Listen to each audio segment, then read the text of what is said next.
1절서부터 27절까지 말씀드리겠습니다. 좀 본문이 길지만 다 같이 함께 읽겠습니다.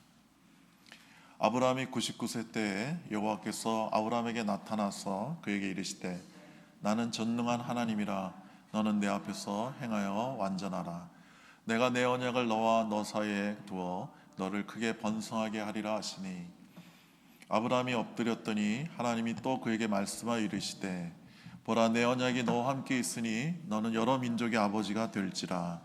이제부로는 내 이름을 아브라함이라 하지 아니하고 아브라함이라 하리니 이는 내가 너를 여러 민족의 아버지가 되게 하려 함이니라.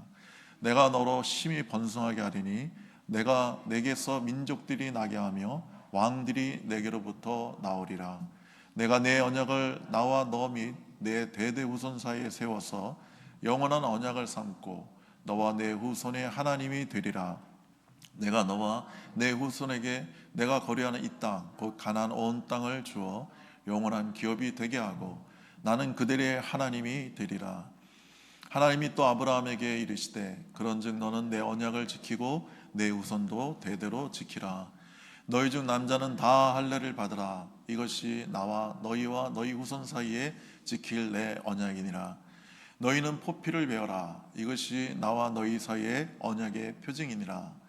너희의 대대로 모든 남자는 집에서 난 자나 또는 너희 자손이 아니라 이방 사람에게서 돈으로 산 자를 막론하고 난 지 8일 만에 할례를 받을 것이라.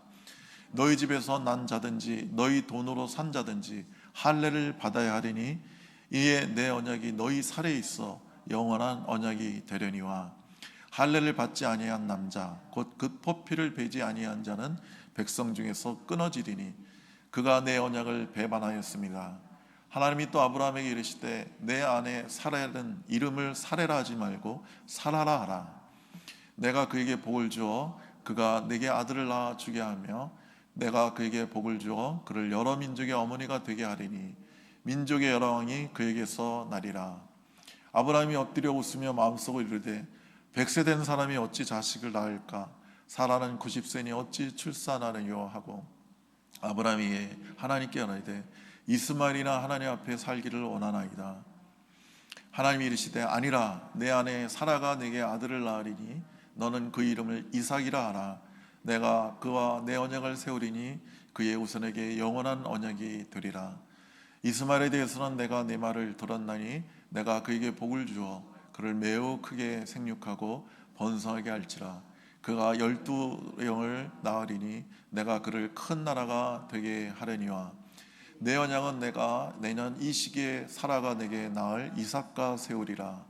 하나님이 아브라함과 말씀을 마치시고 그를 떠나 올라가셨더라. 이 아브라함이 하나님이 자기에게 말씀하신 대로 이날에 그 아들 이스마엘과 집에서 태어난 모든 자와 돈으로 산 모든 자 곧 아브라함의 집 사람 중 모든 남자를 데려다가 그 포피를 베었으니 아브라함이 그 포피를 벤 때는 99세였고 그의 아들 이스마엘이 그의 포피를 벤 때는 13세였더라. 그날에 아브라함과 그 아들 이스마엘이 할례를 받았고 그의 집의 모든 남자 곧 집에서 태어난 자와 돈으로 이방 사람에게서 사온 자가 다 그와 함께 할례를 받았더라. 아멘. 예. 하나님께서 아브라함에게 오늘 본문에서 놀랍게 축복을 하십니다. 심히 번성하게 하리라 라는 축복을 해주십니다. 아브라함은 우리의 믿음의 조상이라고 하죠. 여기서 조상이라는 뜻은 믿음의 근본, 믿음의 본질이라는 뜻을 갖고 있습니다. 그러니까 우리가 아브라함에게 그 믿음을 갖고 있는 아브라함에게 하나님께서 심히 번성케 하는 축복을 주셨듯이 여러분과 제가 야브람과 같은 믿음을 갖고 있으면 하나님의 놀라운 그 번성케 하는 축복을 받을 수 있는 것입니다. 이 번성은 모든 면에서의 번성입니다. 특히 영적인 면에서의 번성입니다. 그래서 이 하나님의 말씀을 우리가 자세히 한 번 더 보겠습니다. 여러분, 물론 악인도 주인을 모르는 사람들도 번성하죠.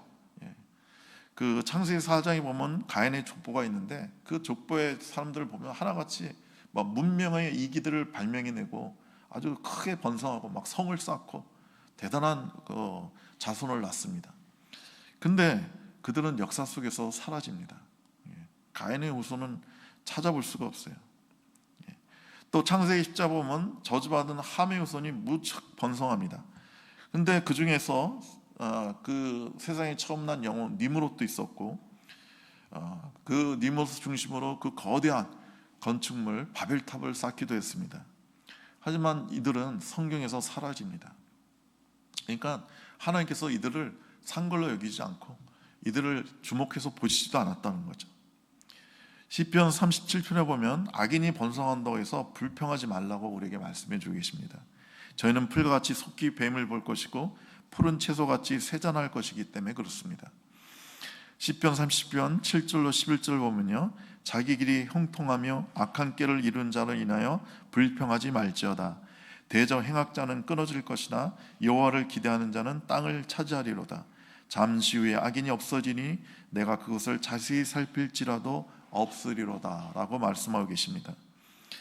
자, 여기서 말씀하시는 그 번성은 의인의 번성을 말씀하고 계십니다. 의인의 번성이 뭘까요? 곧 주님의 생명의 번성입니다. 요한복음 10장 10절에 예수님께서 내가 온 것은 양으로 생명을 얻되 풍성케 하려 함이라고 하셨습니다. 그러니까 우리 주님은 우리에게 생명을 주실 뿐만 아니라 그 생명이 풍성케 하신다는 말씀이에요. 그래서 우리가 제일 먼저 번성해야 될 것은 예수님이 내 마음에 오셔서, 성령께서 내 영에 오셔서 우리 영이 점점 장성해지고 우리 영이 풍성해져야 되는 것입니다. 사람은 몸과 혼과 영으로 되어 있죠. 근데 죄를 져서 그 사람의 영은 죽었습니다. 죽었다 해서 그 영이 몸에서 빠져나갔다는 뜻이 아니에요. 그냥 기능을 안 하고 있을 뿐이죠. 그 영은 그 성령께서 우리 가운데 오셨을 때 거하시는 일종의 지성소 역할을 하는 겁니다. 그래서 그 성령께서 오셔서 그 영을 살려주셔야 그 영이 살아나서 영이신 하나님을 알고 영이신 하나님과 교통을 하게 되는 거예요. 근데 주님을 모르는 사람들은 이 영이 죽었기 때문에 주님을 모르고 그 몸과 그 혼으로만 사니까 그렇게 육적인 정욕에 사로잡히고 그 정신적인 문제 가운데, 욕망 가운데 사로잡혀 사는 것입니다. 그래서 우리는 이 작은 생명, 성령께서, 예수께서 우리 가운데 오셔서 작은 겨자씨처럼 오시지만 그 겨자씨가 그 나중에 자라면 거대한 나무가 되지 않습니까? 그런 것처럼 우리 심령이, 우리의 그 말씀이, 성령이 심히 번성해지는 것입니다. 여러분, 이것이 진정한 축복입니다. 요한복음 6장 63절에 살리는 것은 영이니 육은 무익하니라고 말씀하셨어요. 영은 거룩하고, 영은 진실하고, 영은 온유하고, 영은 평강이 있고, 영에 참된 사랑이 있습니다. 여러분, 우리 육신의 사랑은요, 좋아하는 사람, 싫어하는 사람이 막 갈리죠. 그래서 좋아하는 사람만 좋아해요. 그리고 내 타입이 아닌 사람, 내가 싫어하는 사람이 있으면 결코 사랑할 수 없고 미워하게 되고 멀리하게 되고 싫어하게 된단 말이죠. 근데 영의 사랑은 그렇지 않아요. 영의 사랑은 사람을 구분하지 않습니다. 내 인간적인 취향을 따라서 사랑하는 게 아니에요. 영의 사랑은 다 사랑합니다. 원수도 사랑하고 천박하고 무례하고 이기적이고 사악한 사람도 사랑하는 거예요. 나도 모르게 그냥 사랑이 가는 거예요.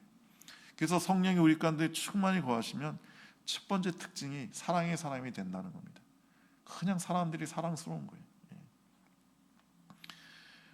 여러분, 가정의 번성도 영의 번성이 먼저입니다. 가정 식구들의 심령에 주의 새 생명으로 충만할 때 거기에 하나님의 축복이, 그 주님의 놀라운 그 번성이 임하게 되는 것입니다. 교회의 부흥도 영적 부흥이 우선입니다. 영적으로 교회가 부흥한 다음에 그 다음에 양적 부흥도 따라오게 되는 것입니다. 심히 번성이라는 약속은 아브라함이 99세 때 주어졌습니다. 아직 아들 하나 없는데 어떤 번성을 의미하는 것일까요? 하나님의 자녀들은 하나님은 자녀들을 많이 낳아서 하늘의 별과 같이 바다의 모래와 같이 되기 전에 아브라함 자신이 먼저 영적으로 번성해야 됐기 때문에 하나님은 99세까지 기다리신 거예요. 여러분, 아브라함은 99세까지 많은 연단을 받았죠. 제일 큰 연단이 뭐였냐면 그의 그 고향 갈대아 우르를 떠나는 거였어요. 주님이 떠나라고 하셨잖아요. 일가 친척을 떠나라고 하셨어요. 그 당시에 가장 문명이 발달된 그 메소포타미아 문명의 중심지 갈대아우르, 지금의 이라크에 있는 그 바그다드 정도 되는데요. 여러분 지금 이라크에 그 박물관에 가면 그다음 지난 전쟁 때 수많은 그 보물들이 약탈당했지만 지금도 가보면 어마어마한 그 문명의 조합품들과 문자들과 이런 것들이 가득해요. 여러분 3,000년 전에 벌써 법전을 세우고 상하수도 시설이 있었다는 게 믿어지십니까? 지금도 여러분 동남아나 아프리카에는 상하수도 시설이 없는 지역이 허다한데 3,000년 전에 상하수도 시설이 있었어요. 그런 고향을 떠나라는 그 하나님의 말씀을 받아들여서 그는 떠났습니다. 그러니까 세상의 것들을 다 끊었던 것입니다. 포기했던 거예요. 그리고 기근 때문에 가나안 땅에 왔는데 막 기근이 오는 거예요. 하나님이 적각꿀이 흐르는 땅이라 해서 잘 살 줄 알았는데 아니 비가 안 오는 거예요. 그래서 먹을 게 없는 거예요. 그래서 애굽으로 내려가야만 했습니다. 그리고 거기서 두려워서 자기 아내를 원래 이복누이니까 누이라고 거짓말을 했습니다. 그러니까 이 기근은 영적 메마름을 상징합니다. 거기서 하나님이 계속 은혜 주신 게 아니라 영적으로 메마르게 한번 하신 거예요. 여러분 하나님 우리에게 계속 기쁨을 주시고 평강을 주시고 막 이러면 하나님 안 믿을 사람 누가 있어요? 누구나 그러면 하나님을 믿죠. 누구나 다 하나님을 섬길 거예요. 근데 하나님께서 내게 아무것도 안 주신다 할지라도 그래도 하나님을 섬긴다면 그 사람은 그의 의지로, 감정이 아니라 그의 의지로 정말 그의 삶으로 하나님을 섬기는 게 되는 것이죠. 그래서 하나님 가끔 우리에게 이런 메마름을 주세요. 근데 그 메마름을 아브라함은 잘 이겨내죠. 또 아내를 누이라고 하는 것은 그의 인간적인 애정과 감정을 하나님께서 처리하시려고 한 거예요. 어쨌거나 그 사랑하는 아내를 애굽의 왕한테 뺏겼으니까요. 그리고 조카 롯과 헤어지는 연단도 받죠. 정말 사랑하는 자식처럼 키웠는데 걔가 배반을 하는 거예요. 자기 재산 챙겨가지고 나를 떠나겠다는 거예요.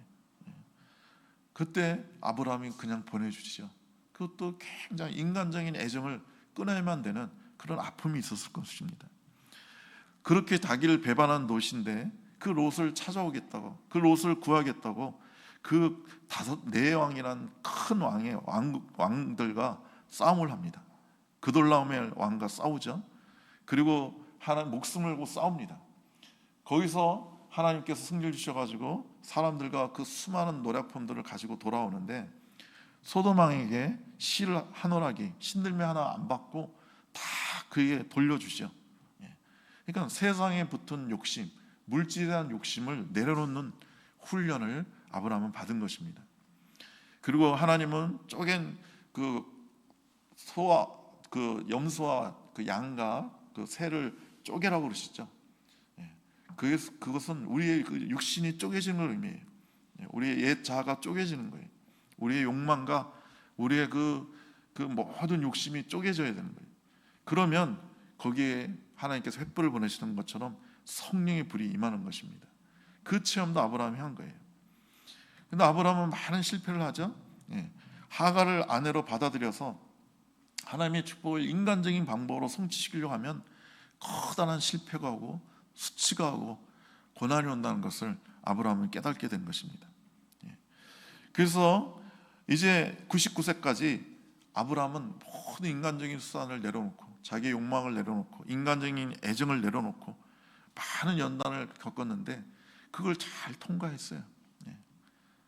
하나님 앞에서 그 모든 것을 감사함으로 이겨냈어요.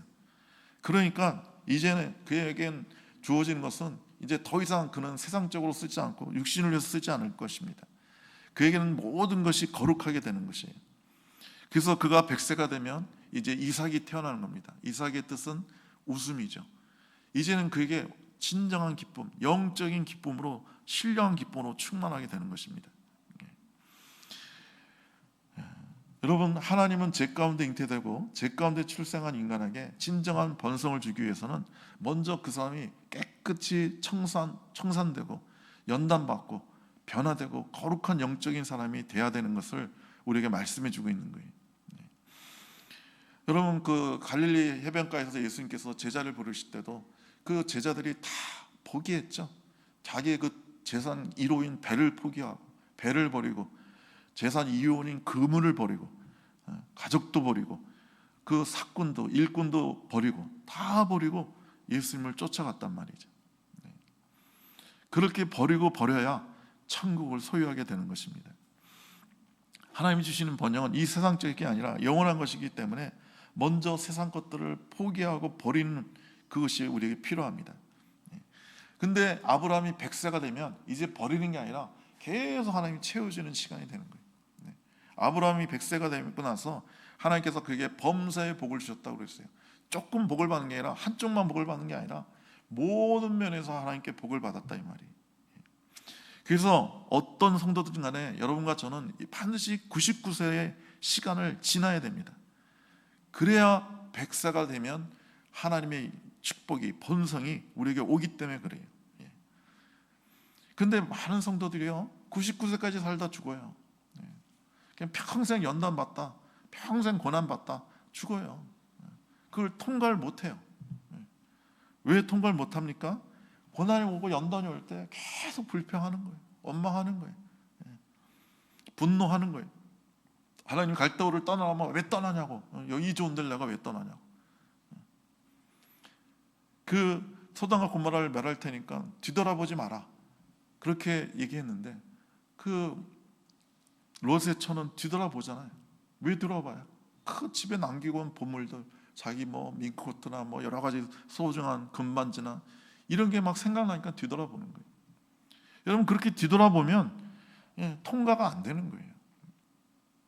여러분, 우리가 어려움을 당할 때 계속 분노하고 누구 때문이라고 생각하면서 그 사람을 원망하고 억울해하고 그러면 통과가 안 되는 거예요. 요셉은 17세 종으로 노예로 팔려갔습니다. 얼마나 억울하고 얼마나 기가 막히겠어요. 아니, 한 집의 귀공자가 갑자기 노예가 돼서 변소 청소하라고 하니까 얼마나 기가 막히겠어요. 그런데 요셉은 그 모든 그 고난과 낮아짐과 모욕과 그 고통을 다 이겨냅니다. 기쁨으로 하잖아요. 아니, 요셉이 기쁨으로 하고 잘했으니까 보디발이 너 일 너무 잘한다, 너무 신실하다, 너무 지혜롭게 잘한다 해서 집안의 모든 걸 맡기는 집사로 그를 세우잖아요. 그가 불평하고 원망하고 맨날 술이나 먹고 쌍욕이나 하고 그러면 누가 그 사람을 쓰겠습니까? 요셉은 그 고난을, 연단을 잘 통과했어요. 감옥에 가는 억울한 일을 당했지만, 죄도 없이 감옥에 갔지만 그래도 거기서도 불평하지 않고 잘 숨겼어요. 그러니까 하나님께서 13년 후에 그를 애굽의 총리로 세우시지 않습니까? 가장 존귀한 자리로 그를 옮겨가신단 말이죠. 그래서 여러분과 제가 이 99세를 반드시 통과해야 됩니다. 그래서 100세가 되어 하나님의 놀라운 번성의 축복을 받아 누려야 되는 것입니다. 그러니까 여러분과 제가 고난이 오고 연단이 올 때 절대 불평하면 안 돼요. 잠깐은 실망하고 잠깐은 불평하고 잠깐은 슬퍼할 수 있지만 그걸 찬양으로 바꿔야 되는 것입니다. 다윗도 사울에게 10년을 쫓겨다녔어요. 여러분, 도망자의 삶은 가장 비참한 게요, 안정적인 직업을 가질 수가 없잖아요. 안정적인 가정을 꾸릴 수가 없잖아요. 안정적인 집에서 생활할 수가 없잖아요. 언제 어떻게 잡힐지 모르니까, 죽을지 모르니까 계속 도망다녀야 되죠. 그게 잠 한 번 편히 잤겠어요? 그런데도 시편에 보면 그가 도망다닐 때 쓴 시편이 얼마나 많습니까? 그러니까 그는 계속 찬양한 거예요. 계속 하나님께 기뻐하며 그 고난 속에서도 하나님을 바라보고 주님의 이름을 높이는 거예요. 그러니까 신년 만에 그는 이스라엘의 왕, 영원한 왕, 가장 존경받는 왕이 되지 않습니까? 주님은 아브라함에게 내 앞에 행하여 완전하라고 하십니다. 이 말씀에서 우리는 행하여 완전하는 이 말씀만 생각해요. 그래서 우리가 어떻게 완전하지? 그러면서 의심하게 됩니다. 여기서 근데 중요한 것은 내 앞에서입니다. 내 앞에서 완전하라는 거예요. 그래서 우리의 완전함은 우리 자신이 완전하는 게 아니라 하나님이 완전하신 것 같이 나도 완전해지는 거예요. 즉 하나님 앞에서의 완전함입니다. 그러니까 하나님 앞에서라는 것은 하나님과 끊임없이 교통을 통해서 하나님을 점점 닮아가게 된다는 거예요. 여러분, 포도나무에 가지가 붙어 있으면 그 줄기에 얼마나 풍성한 포도 열매가 맺힙니까? 가지가 뭐 특별한 노력을 하는 게 없어요. 그냥 나무에 붙어 있기만 하면 그 나무 뿌리에서부터 그 영양분이 올라오는 거예요. 그리고 가만히 붙어 있기만 하면 그 하늘에서 내리는 햇빛을 받아서 쬐기만 하면 되는 거예요. 그러면 열매를 맺는 것입니다. 그러니까 여러분과 제가 하나님과 깊은 교제를 하면 그렇게 놀라운 열매가, 축복이 임하게 되는 것입니다. 그래서 여기서 보면 주님께서 너는 열국의 아비가 될 것이다 이렇게 축복하시죠. 그러니까 단순히 영적 자녀들을 많이 낳는다는 것이 아니라 자녀를 낳자마자 모두 왕이 된다는 거예요. 내 자손들은 열국의 왕이 된다는 거예요. 한 민족을 이룬다는 거예요. 우두머리가 된다는 거예요. 그러니까 그런 놀라운 영적 자녀를 우리가 낳게 된다는 것입니다. 그래서 여러분과 저의 그 육신적인 자녀도 한번 영적으로 다시 낳아야 돼요. 그래야 진정한 나의 자녀가 되는 것입니다. 그러니까 내 육신의 자녀들도 우리가 영적으로 한번 낳아서 하나님의 자녀가 되게 만들어야 돼요. 그래야 이 땅에서 위대한 하나님의 종들이, 하나님의 위대한 왕들이 되는 것입니다. 그러면서 하나님께서 이름을 바꿔주시죠. 너는 지금까지 아브라함이었는데 아브라함이라고 부를 것이다. 그러니까 아브라함의 뜻은 그냥 존귀한 아버지예요. 뛰어난 아버지예요. 그러니까 한 집안의 아버지라는 뜻이에요. 근데 아브라함이라는 것은 열국의 아버지예요. 온 세상의 아버지가 되게 해주시는 거예요. 또 사라를 사라라고 이름을 바꿔주겠다고 하시죠. 사라는 그냥 나의 공주라는 뜻이에요. 근데 사라는 열국의 어머니예요. 모든 사람의 공주고 영왕이라는 뜻이에요.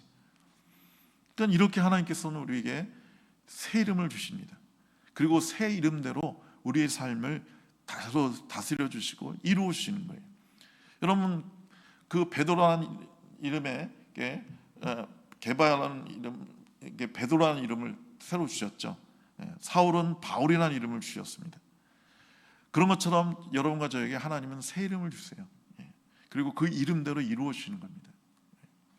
제가 그 교도소 그 사형수들 거기 가서 예배를 인도하는데 그 사형수들 이름을 보니까 좀 안타까운 이름이 많아요.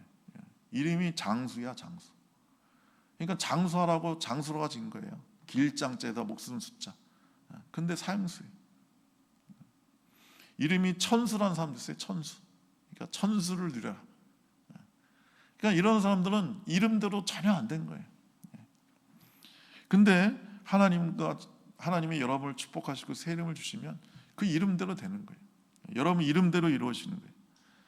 제 스승 목사님의 이름이 좀 특이해요. 황장옥인데 문장작자에다가 구슬옥자예요. 그러니까 부모님이 학자가 되라고 장옥이라고 하신 거예요. 남자 이름에 옥을 집어넣었어요. 근데 그 이름대로 했어요. 그분은 아주 위대한 학자셨어요. 세상에 그렇게 저는 똑똑하고 그렇게 지혜로운 사람을 저는 본 적이 없어요. 그러니까 이름대로 된 거죠. 제 이름은 김현태인데 저희 어머니가 우리 어머니가 예수 안 믿는 사람이니까 제가 15살 때 점쟁이한테 뭐 죄를 놓고 점을 쳤더니 김현태라는 이름을 갖고 있으면 15살에 죽는다고 그러더래요. 그래서 이름을 바꾸라고 그래서 점쟁이가 김우철이라는 이름을 저한테 줬어요. 그래서 우리 어머니가 오셔가지고 야, 너 김현태라는 이름으로 살면 15살에 죽는데 그러니까 김우철이라는 이름으로 너를 부를 거야 이러시더라고요. 근데 그 점쟁이가 아주 신령해요. 그 말이 맞았어요. 제가 15살에 거듭났거든요. 그러니까 김현태라는 이름을 그래서 저는 김우철이라는 이름을 거부했어요. 그냥 김현태로 살겠다고. 그런데 정말 15살에 그때 제가 거듭났으니까 그 점쟁이 말이 맞은 거예요. 김현태라는 이름은 15살에 제가 죽고 새로운 하나님의 자녀가 됐으니까요. 그리고 제 이름이 나타낼 자에다 클 태자예요. 저는 제 이름대로 될 줄을 믿어요. 내 안에 그리스도께서 크게 될 것이라고. 내 안에 그리스도께서 놀랍게 크게 역사하실 거라고 믿어요. 여러분도 여러분의 이름대로 이루어지길 간절히 축복합니다. 하나님께서 가나안 땅을 주시겠다 했는데 가나안 땅은 젖과 꿀이 흐르는 땅이라고 그러죠. 이 젖은 생명을 상징하기 때문에 젖은 영적인 것을 의미합니다. 그 다음에 꿀은 달콤하죠. 그래서 뜨거운 꿀은 이 세상적인 축복이에요. 그러니까 가나안 땅을 주겠다는 것은 너에게 영적인 축복을 주고 이 땅에서 달콤한 축복, 살맛이 나게 해주겠다는 거예요. 너희 삶을 재미있게 해주겠다는 거예요. 너희 삶에 의욕과 감사가 넘치는 삶이 되게 해주겠다는 거예요. 오늘 얼마나 많은 사람이 죽지 못해 산다, 내가 왜 사는지 모르겠다, 그런 얘기 얼마나 자주 합니까? 제 주변에서 그런 얘기 들어요. 사는 게 재미없다고. 그냥 사는 게 재미없대. 그냥 죽지 못해 산다는 거예요. 이렇게 사는 사람이 너무 많거든요. 근데 우리 주님이 우리 안에 오시면, 우리를 축복하시면 우리의 삶은 꿀이 넘쳐나는 거예요. 행복하고 기쁘고 재미있고 의욕과 감사가 넘치게 되는 거예요. 여러분, 가나의 혼인잔치에 갔는데 포도주가 다 떨어졌어요. 이스라엘 혼인잔치는 일주일을 하거든요. 제일 중요한 게 포도주예요. 근데 포도주가 떨어졌다는 건 그 집이 너무 가난해서 술을 충분히 준비를 못한 거예요. 그러니까 예수님께서 그 물로, 맹물로 극상품 포도주로 바꿔주시잖아요. 여러분과 저희 삶은 맹물처럼 아무 맛이 없어요. 그다음 맛없는 인생인데, 주님이 우리 안에 오시면, 주님이 우리를 축복하시면 우리는 극상품 포도주가 되는 거예요. 포도주를 그래서 신의 눈물이다 이런 표현까지 하잖아요. 그 향기와 그 맛과 그 취함이 너무 좋아서 그렇게 얘기하잖아요. 그래서 여러분과 저에게 하나님은 젖과 꿀을 주신다는 거예요. 근데 이 언약을 하는데, 이 언약은 쌍방이 표를 가지거나 증서를 가지고 있어야 되죠. 그래서 아브라함이 하나님의 심히 번성케 하시겠다는 약속을 자기 일생뿐 아니라 자기 후손까지로 확신을 갖게 하는 표가 필요했어요. 그 표가 할례예요. 요즘 말하면 이제 포경 수술하는 거죠. 9절에 하나님이 아브라함에게 이르시되 그런즉 너와 내 언약을 지키고 내 후손도 대대로 지키라. 너희 중 남자는 다 할례를 받아라. 이것이 나와 너와의 너희 후손 사이에 지킬 내 언약이라고 그랬어요. 그래서 할례를 받은 자신을 볼 때마다 하나님이 아브라함에게 약속하신 것을, 그 축복을 그는 온전히 믿을 수가 있는 거예요. 자기 몸에 그냥 흔적이 있으니까요. 그 표는 지워지지가 않는 거예요. 폐지되지 않는 언약입니다. 그 할례는 오늘 보면 보니까 8일 아기가, 남자애가 태어나면 8일 만에 그 고추의 그 껍데기를 이렇게 잘라 베는 거거든요. 그래서 누가복음 2장 21절 보면 예수님도 태어난 지 8일 만에 할례를 받습니다. 그래서 할례는 여러 가지 영적인 의미가 있는데요. 그 할례라는 것은 모든 사람이 태어나면부터 죄인이라는 걸 의미하는 거예요. 사람은요, 죄를 져서 죄인이 아니에요. 죄인이기 때문에, 존재론적으로 죄인이기 때문에 죄를 짓는 겁니다. 그래서 다윗이 그랬죠. 내가 모태에서 내가 어머니의 죄 중에서 내가 잉태되었다고. 그러니까 난 태어날 때부터 죄인이라는 거예요. 그래서 그 태어난 아기도 죄인이기 때문에 그것을 잘라내는 거예요. 죄를 잘라내야 된다는 것을 의미하는 겁니다. 그리고 하나님의 자녀가 되기 위해서는 특별한 방법으로 정화가 돼야 되는 거예요. 그리고 이것은 일종의 죽음을 상징하는 겁니다. 십자가에서 우리 온 예수님의 몸이 잘라지신 것처럼, 찔리신 것처럼 우리가 이 죽음을 경험하고 다시 거듭나야지만 하나님의 나라의 백성이 될 수 있다는 것입니다. 그리고 근본적으로 이것은 그 당시에 어느 다른 민족들은 이런 할례 의식이 없었어요. 근데 유대인들에게만 이런 할례 표가 있었단 말이죠. 그러니까 우리 하나님의 자녀들은 세상 사람들과 뭔가 구별돼야 된다는 것을 말해주고 있는 것입니다. 그래서 그 유대인들을 그 색별할 때 그 얼굴 봐서 유대인인지 아닌지 어떻게 알아요? 그래서 돌군이 유대인 그 끌고 가고 죽일 때 그 바지를 남자들을 벗게 했어요. 그래서 포경수를 받았으면, 할례를 받았으면 유대인이구나 알고 그냥 다 끌고 간 거죠. 여러분, 양피를 베지 않는 사람은 하나님과 맺은 언약의 표를 갖고 있지 않다고 주님은 말씀하고 계십니다. 근데 이 할례는요, 8일 만에 받으라고 말씀하고 계세요. 의학적으로도 이제 의사들이 그러는데, 아이가 태어나면 8일이 지나야 혈소판이 왕성해져서 피를 먹게 할 수 있는 기능을 작용한대요. 그러니까 의학적으로도 참 아주 정확한 날짜인데, 근데 영적으로 8일을 지난 다음에 할례를 받으라는 얘기는 아기가 어느 날짜에 태어났든 간에 8일이 지나려면 반드시 안식일을 한번 지나게 돼 있어요. 그러니까 이 할례는 안식일과 관계가 돼 있는 거예요. 그러니까 반드시 안식일을 지나고 안식일을 지킨 다음에 할례를 받으라는 거예요. 그러니까 오늘날 여러분과 제가 만약에 성수주의를 하지 않는다면 아직 영적으로 할례를 못 받았을 가능성이 있는 거죠. 할례는 피를 흘리는 예식입니다. 이거 살을 잘라니까 당연히 피가 나오겠죠. 근데 왜 이 피를 흘리느냐? 피 흘림이 없으면 제사함이 없기 때문에 그렇습니다. 근데 지금은 예수님이 십자가에서 보혈을 흘렸기 때문에 그 영원한 그 완전한 피를 흘리셨기 때문에 이제는 더 이상 우리가 이런 피 흘리는 예식을 할 필요가 없는 거죠. 그 예수님의 피 흘림으로 우리는 모든 죄에서 사함 받고 우리는 더 이상 피 흘리는 의식을 할 필요가 없게 되는 것입니다. 이 할례는 사람이 아주 은밀한 곳에서 하는 거죠. 그래서 바울은 이 할례를 마음에 받아야 된다 이렇게 얘기합니다. 로마서 2장 28절로 29절에 대저 표면적 유대인이 유대인이 아니요 표면적 육신의 할례가 할례가 아니라 오직 이면적 유대인이 유대인이며 할례는 마음에 할지니 신령에 있고 의문에 있지 아니하니라 이렇게 말했어요. 그래서 할례는 구약의 십자가입니다. 그래서 여러분과 제가 그 십자가에서 그 못에 찔리고 살이 잘리신 예수님처럼 우리도 십자가에서 우리의 옛사람을 우리의 육신을 찔리고 피를 흘려야 우리는 구원받고 부활의 영광에 참여하게 되는 것입니다. 이 양피를 베는 것은요 영적으로 볼 때 내 마음속에 있는 세상을 향한 욕심을 말씀과 성령의 불칼로 베는 거예요. 출애굽기 4장